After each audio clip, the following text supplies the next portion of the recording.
The room erupted with laughter and applause as my wife, Amanda, raised her glass. My parents stood proudly, toasting her new promotion. To the breadwinner of the family and the most wonderful daughter-in-law we could have asked for. They declared. Everyone cheered, clinking glasses, their faces glowing with pride. Everyone except me. I stood in silence, my smile forced, my heart heavy. Nobody noticed. They didn't see the way Amanda glanced at me with that smug look, as if she had conquered me in front of my own family. When the noise died down, Amanda pulled out a box, grinning. "Oh, I almost forgot." She handed it to me in front of everyone. I opened it. Inside was a T-shirt with bold letters screaming, "The loser of the house." The laughter that followed cut deeper than any knife. My parents chuckled awkwardly. My friends howled, and Amanda kissed my cheek mockingly. I felt stripped of dignity, my manhood reduced to a joke. That night, I didn't argue. I didn't fight. I simply sat in silence, watching her bask in the glow of her triumph. But deep inside, something was breaking, and something else was waking up. The next morning, the air was heavy with silence. Amanda strutted around the house, still glowing from last night's celebration. She didn't notice how I avoided her gaze, how my hands clenched into fists when I remembered that T-shirt dot as she adjusted her blazer in the mirror. She smirked at me. "Don't wait up for me tonight. My boss wants me to go over some important documents after hours. You wouldn't understand." Her words dripped with contempt, but before she could walk out the door, her phone rang. I watched her face drain of color as she saw the caller ID, "Mr. Harlan, CEO. Yes, sir." She answered, voice trembling. Within seconds, her tone shifted from cocky to panicked.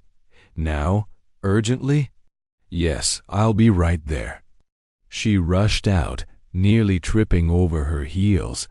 Her confidence shaken. An hour later, my phone buzzed. One message from Amanda, then another, then 5 more.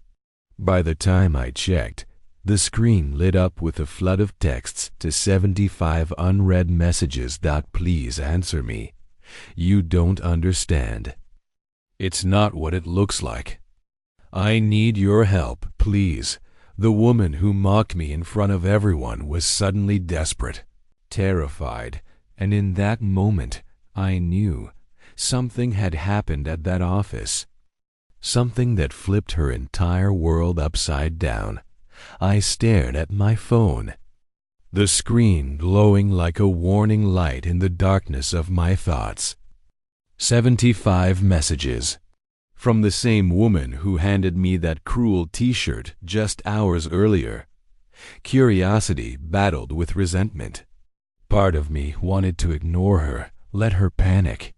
But another part, the soldier in me, knew that messages this desperate only came when someone's world was collapsing. I opened a few. "You don't understand. Please pick up. They know everything. I need you right now." My hands trembled. What could she mean by "they know everything"? Then my parents called. My mother's voice was unusually soft, almost guilty. "Son, are you okay? Amanda seemed so happy last night, but I noticed you weren't yourself." I swallowed hard, forcing calm into my voice. "I'm fine, Mom. Just tired." But I wasn't fine. Not anymore. I watched the messages keep pouring in, each one more frantic than the last. "Please, if you love me, come.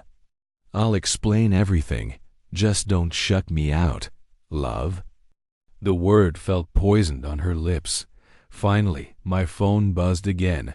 Not a message this time, but a voicemail. Her voice shook as she whispered through tears, "It's all falling apart. They know about me and Mr. Harlan. Please don't let me lose everything." My blood froze. Amanda wasn't just playing office politics. She was sleeping with her boss, and now it seemed the entire company knew that by evening I heard the front door slam open. Amanda stumbled in, her makeup smeared, her eyes swollen from crying. The confident, untouchable woman who mocked me less than 24 hours ago was gone. She dropped her purse on the floor and rushed toward me. "Please, listen to me." "It's not what you think." I raised a hand. "Don't, just don't." Tears streamed down her cheeks as she clutched at my arm. "Yes, I made a mistake, but you don't understand. It wasn't serious. It was just an affair with your boss?" I snapped, my voice sharper than I intended. She flinched, her face crumbling. "He told HR everything. He threw me under the bus. Now the board knows, and they might fire me." "Please, you have to help me." I almost laughed. "Help you?" The same woman who humiliated me in front of my family now begged for my support. Our daughter, Lily, peeked from the hallway, confusion in her innocent eyes. "Mom, why are you crying?" Amanda turned, her voice breaking. "Go to your room, sweetheart." But Lily didn't move. She looked at me instead. "Daddy, what's happening?" I knelt and hugged her, shielding her from Amanda's trembling. "Figure, nothing you need to worry about, baby. Daddy's here." For the first time, Amanda realized she wasn't just losing her career. She was losing her family's trust, and me. Amanda collapsed onto the couch, her body shaking. For the first time in years, she looked small, fragile, nothing like the towering figure who had mocked me at that dinner table. "I never meant for it to happen," she whispered, staring at her hands. "At first, it was just late nights." At the office, he noticed me, praised me when no one else did.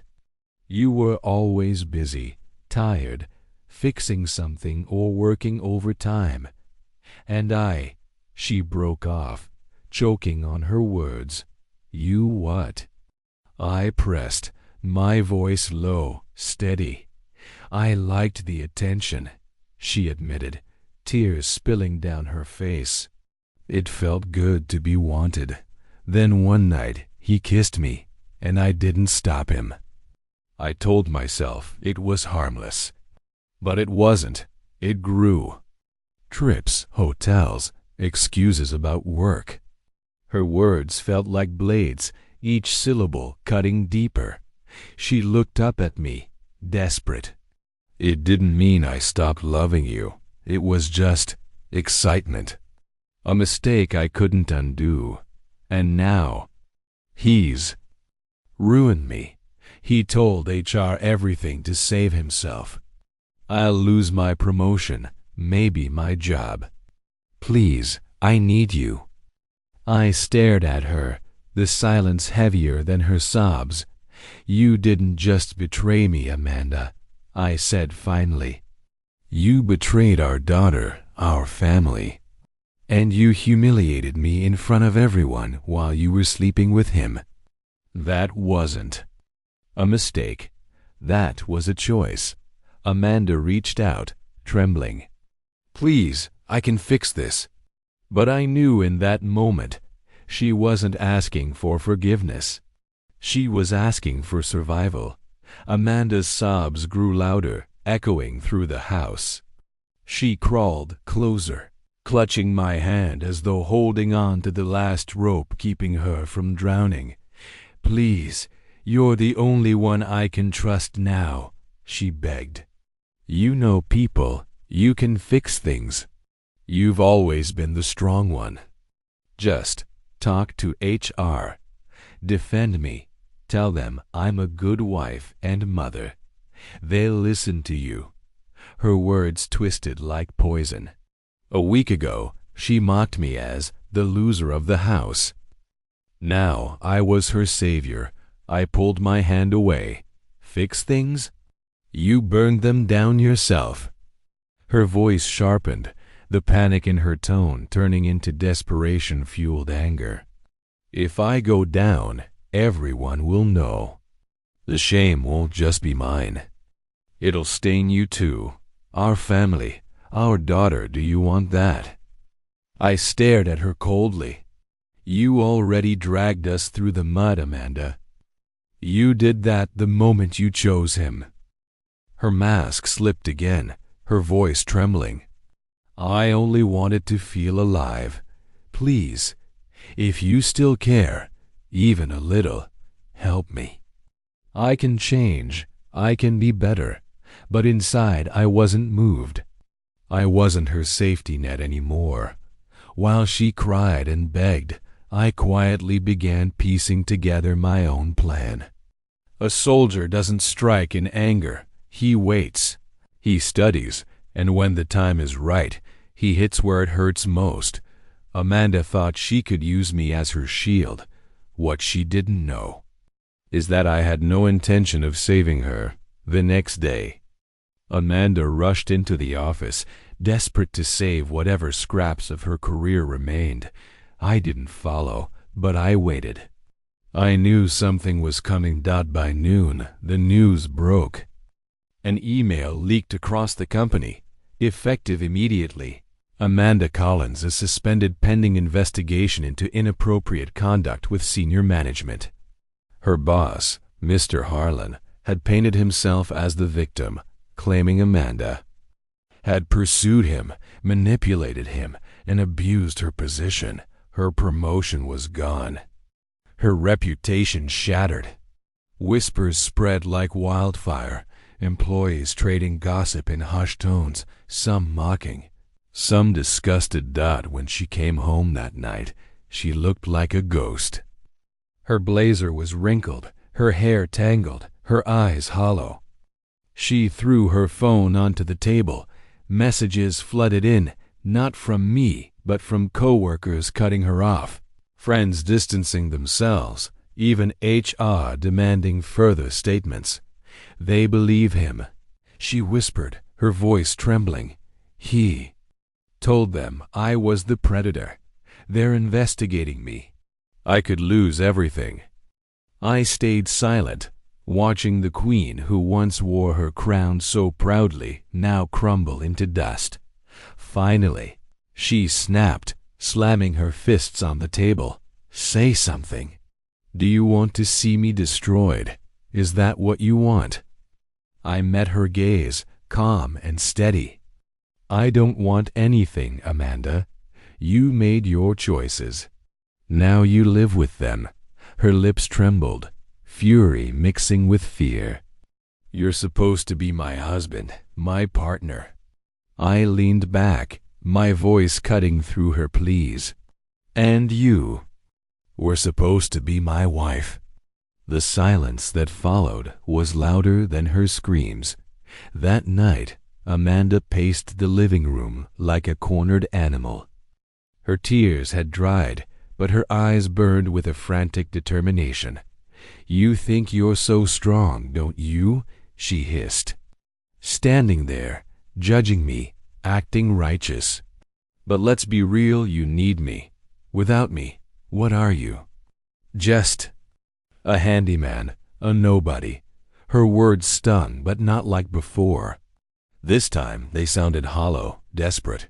She softened her voice suddenly, switching tactics. Think about Lily. Think about our family. We can fix this together. If you walk away, she grows up in a broken home. Is that what you want for her? For a moment, I saw the manipulation in her eyes, the same eyes that once sparkled with love, now clouded with lies. Please, she whispered, stepping closer, brushing her hand across my chest. "I'll change. I'll be the wife you deserve. We can rebuild. Just save me." I caught her wrist, gently pushing her hand away. "You don't want to rebuild, Amanda. You just don't want to be alone in the ruins." Her facade cracked. She screamed, throwing the t-shirt she had given me, the loser of the house, across the room. "You'll regret this. You'll regret watching me fall." I bent down, picked up the shirt, and folded it neatly. "No, Amanda. The only thing I regret is not seeing who you really were sooner." As she stood trembling, I knew it was time. Tomorrow, the world wouldn't just know about Amanda's affair. They'd know the full story, her lies, her betrayal, her cruelty, because my revenge was no longer about anger. It was about truth. The following weekend, my parents invited us for dinner. Amanda insisted on skipping, but I made sure we attended. She walked in stiffly, plastering on a fake smile, trying to act like nothing was crumbling behind the curtain. Halfway through dinner, my father raised his glass again. To Amanda, our ambitious daughter-in-law, that's when I stood. "No, Dad, tonight the toast is different." Amanda's smile froze. I pulled a small folder from my jacket and set it on the table. Inside were printed copies of the HR email, screenshots of Amanda's messages to her boss, and the transfer records from her secret account where she received bonuses. Gasps echoed around the table. My mother's hand flew to her mouth. My father's glass clinked against the table. Even Lily, sitting quietly, turned pale. Amanda shot up, her voice shrill. "This is twisted. He's lying." "This is all." I cut her off with calm steel. "It's not me saying this, Amanda. It's your own words. Your own choices." My parents stared at her in stunned silence. My father finally spoke, his voice low with disappointment. "We trusted you. We praised you." Amanda's knees buckled, and she sank back into her chair, shaking. "Please, it wasn't like that. I didn't mean for it." But nobody listened anymore. The mask she wore so proudly had been torn off in front of the very people who once celebrated her. For the first time, Amanda wasn't the star of the story. She was the scandal, and I was no longer the loser of the house. The fallout was swift. Within days, Amanda was suspended without pay, her reputation in ruins. Friends stopped returning her calls, neighbors whispered behind her back, and even her own parents distanced themselves from the shame she had brought. She tried calling me, sending long, rambling messages filled with apologies and excuses. At first, I ignored them. Then, finally, I sent one reply. "This is the life you chose, Amanda. I hope it was worth it." I changed the locks on the house. This time, there was no t-shirt waiting for me. Just Peace. Lily stayed by my side. One night, she hugged me tightly and whispered, "Daddy, I'm glad you showed me the truth. You're not a loser. You're the strongest man I know." Tears burned my eyes, but I held her close, knowing the future was no longer chained by Amanda's lies. Amanda's name faded from promotions and gossip columns, replaced with words like disgraced and terminated. The woman who once bragged about being untouchable now struggled to even be acknowledged. And me? I rebuilt. Slowly, carefully, but with dignity. My parents no longer toasted Amanda. They toasted me. Not for revenge, but for resilience. As I watched Lily laugh again, free from the shadow of deceit. I realized something powerful. Losing Amanda wasn't the end of my story. It was the beginning of the life I was meant to live.